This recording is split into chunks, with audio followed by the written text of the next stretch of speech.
पुनः एक बार इस एक भूगोल के एक महत्वपूर्ण वीडियो में आप सभी का स्वागत है। आज हम जल से संबंधित जितने भी महत्वपूर्ण क्वेश्चन हो सकते हैं आपके एग्ज़ाम पॉइंट ऑफ व्यू से, चलिए आज उन सभी को डिस्कस कर लेते हैं। चाहे वो हमारे उपयोग योग्य जल बात करें, मृदु जल का बात करें, चाहे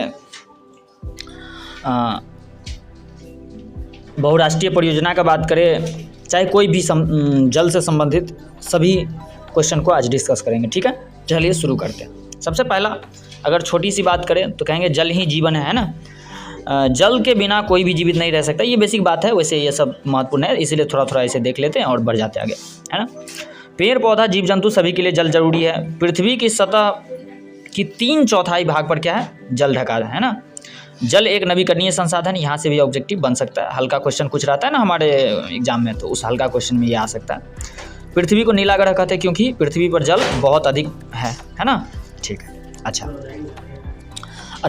अब अगर बात करें हम तो कहने का मतलब पृथ्वी पर विविध रूपों में जल पाया जाता है। ठीक है, तो ये जो विविध रूपों में जल पाया जाता है तो इन जल का स्रोत क्या है, कहेंगे भूपृष्ठीय जल है, भूमिगत जल है। भूमिगत जल कौन सा जल को कहते हैं? भूपृष्ठीय जल का मतलब हो गया जो नदी तालाब में जल है उसे बोलते हैं भूपृष्ठ जल। भूमिगत जल का मतलब हुआ जो चापाकल से, हैंडपंप से हम लोग निकालते हैं उसे बोलते हैं भूमिगत जल। और वायुमंडलीय जल माने वर्षा के रूप में जो जल हमको ऊपर से नीचे गिरता है तो उसे बोलते हैं वायुमंडलीय जल। इन तीनों जल का जो परसेंटेज है वो कितना है, तो ये 2.5% है। ठीक है, और शेष जल कितना है, तो वो नमकीन पानी है जो कि महासागर में पाया जाता है, इसे लवणीय जल भी कहते हैं। ये 96.5% है। ठीक है, अच्छा अब अगर एक अन्य महत्वपूर्ण क्वेश्चन का बात करें महासागर में सबसे बड़ा जल संग्रह केंद्र है ना। महासागर में बहुत ज़्यादा जल है, देख रहे हैं कितना परसेंट का जल है, 96.5%। इसी कारण से इसे हम क्या कहते हैं, तो जलधि कहते हैं। क्या कहते हैं? जलधि कहते हैं।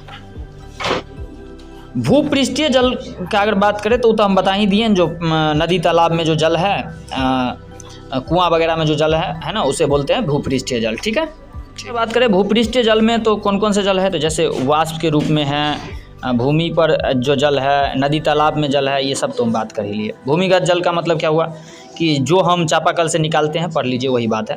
हाँ, पृथ्वी को 2 गोलार्ध में बांटा गया है ना, एक है उत्तरी गोलार्ध और एक है दक्षिणी गोलार्ध। तो ज़्यादा जल होने के कारण दक्षिणी गोलार्ध को जल गोलार्ध कहते हैं और ज़्यादा स्थल होने के कारण उत्तरी गोलार्ध को स्थल गोलार्ध कहते हैं। तो यहाँ से हालांकि क्वेश्चन नहीं बनेगा, लेकिन फिर भी देख लीजिए। ठीक है, चलिए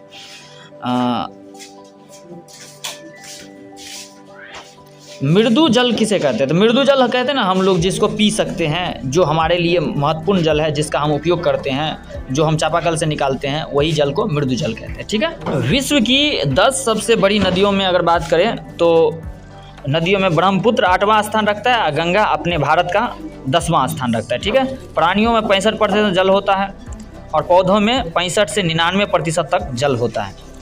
अब जल का क्या क्या उपयोग है ये तो आप ही को पता होगा, तो इसीलिए ये क्वेश्चन को हम छोड़ देते हैं। इसको आप बनाइए कि जल को हम खाना बनाने में, पीने में, कपड़ा धोने में विभिन्न उपयोग है, इसको आप लिखिए। नहीं होगा तो बोलिएगा, तो हम फिर से इसको भी करवा देंगे। ठीक है, कह रहे बहुउद्देशीय परियोजना क्या है, वेरी इंपॉर्टेंट क्वेश्चन, बहुत ही ध्यान से देखिए और बहुत इंपॉर्टेंट है। ऐसी परियोजना जिससे एक साथ बहुत से उपयोगी कार्य पूरा होते हैं बहुउद्देशीय परियोजना कहलाती है ना। जैसे एक बांध बनाने से बाढ़ नियंत्रण, मृदा अपरदन पर रोक, पेय एवं सिंचाई हेतु जलापूर्ति, विद्युत उत्पादन हेतु जल, उद्योग को जलापूर्ति, वन्य जीव का संरक्षण, मछली पालन, मत्स्य पालन, पर्यटन इत्यादि भी वहाँ पर आकर्षण हो सकते हैं। तो ये बहुत सारे लाभ है एक किससे, तो बहुउद्देशीय परियोजना से। ठीक है, इसे याद रखिए। अब बात करें तो कहने का मतलब है कि अगर देश में देश के बांधों को किसने कहा भारत का मंदिर, मतलब भारत के बांधों को भारत का मंदिर किसने कहा, तो कहेंगे जवाहरलाल नेहरू, है ना। अंतर्राज्यीय जल विवाद क्या है, ये भी एक बहुत ही ज़्यादा महत्वपूर्ण क्वेश्चन।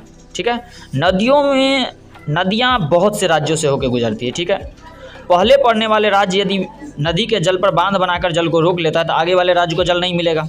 ठीक है। तो नहीं मिलेगा तो इससे जल आपूर्ति नहीं हो पाएगा, जिससे दोनों राज्यों, क्योंकि जल की तो जरूरत सबको है, तो दोनों राज्य में क्या हो सकता है, झगड़ा हो सकता है। तो इसे ही हम अंतर्राज्यीय जल विवाद कहते हैं। इसका उदाहरण कहिएगा, ऐसा कभी हुआ है तो कहेंगे जी बिल्कुल हुआ है।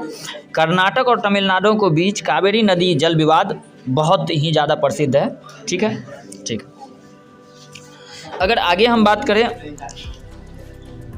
अंतर्राज्यीय जल विवाद के क्या कारण, तो आप कारण क्या कहिएगा भाई, जल के लिए लड़ाई झगड़ा, यही ना होगा। अंतर्राज्यीय जल विवाद के क्या कारण है, तो ये तो सिंपल वही पहले क्वेश्चन से हो जाएगा। अंतर्राज्यीय जल विवाद के कारण, नदी एक राज्य से नहीं बल्कि अनेकों राज्य से होकर गुजरती है। पहले पड़ने वाला राज्य यदि बांध बना लेता है या प्रदूषित कर देता है तो अगले राज्य को क्या होता है, जल नहीं मिल पाता है, या फिर उसे गंदा जल मिलता है। तो इन्हीं कारण से उन दोनों के बीच झड़प हो जाता है, झगड़ा होता है। तो यही कारण है, ठीक है। अच्छा, अब कह रहे हैं जल संकट क्या है, कह रहे हैं जल संकट क्या है, तो कहेंगे जल की अनुपलब्धता जल संकट के रूप में जानी जाती है ना। आवश्यकता के अनुसार जल न मिलना, वर्षा का सही समय पर न होना जाना इत्यादि क्या है, जल संकट के उदाहरण हैं। तो ये सब हो गई जल संकट से वेरी वेरी इंपॉर्टेंट। उम्मीद करते हैं आपको समझ में आया होगा। आप सबों को हमारे साथ जुड़े रहने के लिए बहुत बहुत धन्यवाद। आप हमें कमेंट में लिखिए कि आपको क्या समझ में नहीं आया, और इस वीडियो से अगर किसी को फ़ायदा हो सकता है तो उसके तक ज़रूर पहुंचाएं। आप सबों का पुनः एक बार धन्यवाद। आपका दिन शुभ हो।